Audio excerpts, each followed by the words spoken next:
இப்போ நம்ம previous year question பேப்பர்லேருந்து ஒரு சம் பார்க்கலாம். ஸோ இது வந்து டைம் அண்ட் ஒர்க் பேஸ் பண்ண சம். இங்கே ஏபிசின்னு 3 பேர் இருக்காங்க. ஏ 5 நாளில், பி 6 நாளில், சி 12 நாளில் ஒரு வேலையை முடிப்பாங்க. ஸோ இப்போ என்ன அப்படின்னா ஏபிசி 3 பேரும் சேர்ந்து ஒரு வேலையை செஞ்சு முடிக்கிறாங்க.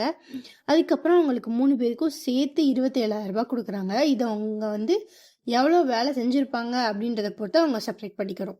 ஓகேவா? ஸோ இப்போ சம்ம பார்த்துலாம்.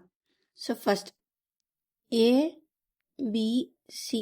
ஏ ஒரு வேலையை 5 நாளில் முடிப்பார், பி 6 நாளில், சி 12 நாளில். ஸோ எஃபிஷியன்சின்னு பார்த்தோன்னா ஏயோடது 1/5, பியோடது 1/6 அண்ட் சியோடது 1/12. ஸோ இப்போ எஃபிஷியன்சியோட பேசிஸில் தான் இவங்க வந்து பிரிச்சுக்க போகிறாங்க. ஸோ இதை ரேஷியோஸாக எழுதலாம். எஃபிஷியன்சியோட ratio. So 1/5 is to 1/6 is to 1/12. So இது எல்லாமே ஃப்ராக்ஷன்ஸாக இருக்கு இல்லையா? ஸோ இப்படி இருந்தால் நம்ம எஃபிஷியன்சியை பேஸ் பண்ணி ரேஷியோஸை மாற்றுறது கஷ்டம்.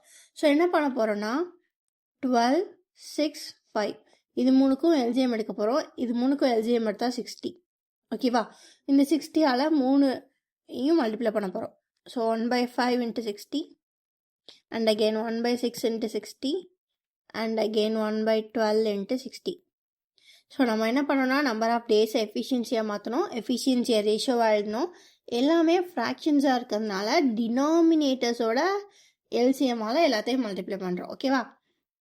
1 5 is 5, 1 5 are 5, 2 5 are 10, 1 6 is 6, 10 6 are 60, 1 12 is 12, 5 12 is 60. So இப்போ என்ன ஆகும்? 12 is to 10 is to 5. So இதுதான் நியூ ரேஷியோ. இப்போது இது எல்லாத்தையும் ஆட் பண்ண என்ன வரும்? 12 + 10 22, 22 + 5 27. ஸோ இந்த டோட்டல் தான் என்ன அப்படின்னா இவங்களுக்கு கொடுக்கப்பட்ட மொத்த அமௌண்ட். ஸோ இந்த 27 தான் என்னது? 27,000 ரைட்? டோட்டல் அமௌண்ட் இவங்க 3 பேருக்கும் ஷேர் பண்ணிக்க சொல்லி கொடுத்தாங்க. ஸோ இதில் ஏயோடது 12,000, 12 ஷேர்ஸ், பியோடது 10 ஷேர்ஸ் அண்ட் சியோடது 5 ஷேர்ஸ். 127 is 27 into 1000. ஸோ அப்போது ஏயோடதுன்னு பார்த்தா 12 into 1000 12,000, பியோடது 10 into 1000 10,000 அண்ட் சியோடது 5 into 1000 5,000. ஓகேவா? ஓகே. ஸோ இப்போ 27 தான் 27,000 அதை கேன்சல் பண்ணனா சிங்கிள் ஷேர் வந்து 1000 ஆகும். இவங்கக்கிட்ட 12, இவங்கக்கிட்ட 10, இவங்கக்கிட்ட 5 இருக்கிறதுனால மல்டிப்ளை பண்ணால் 12,000 10,000 5,000 கிடச்சிருக்கு. ஸோ இதுதான் ஆன்சர். எங்கே இருக்குது? 12,000 10,000 5,000 பார்த்தா ஆப்ஷன் டி தான் ஆன்சர். ஓகேவா? தேங்க்யூ. ஸோ இந்த சம்மில் ஃபஸ்ட்டு டேஸாக எழுதணும், டேஸை எஃபிஷியன்சியாக மாற்றணும், அதுக்கப்புறம் அதை வந்து ரேஷியோஸாக மாற்றணும்.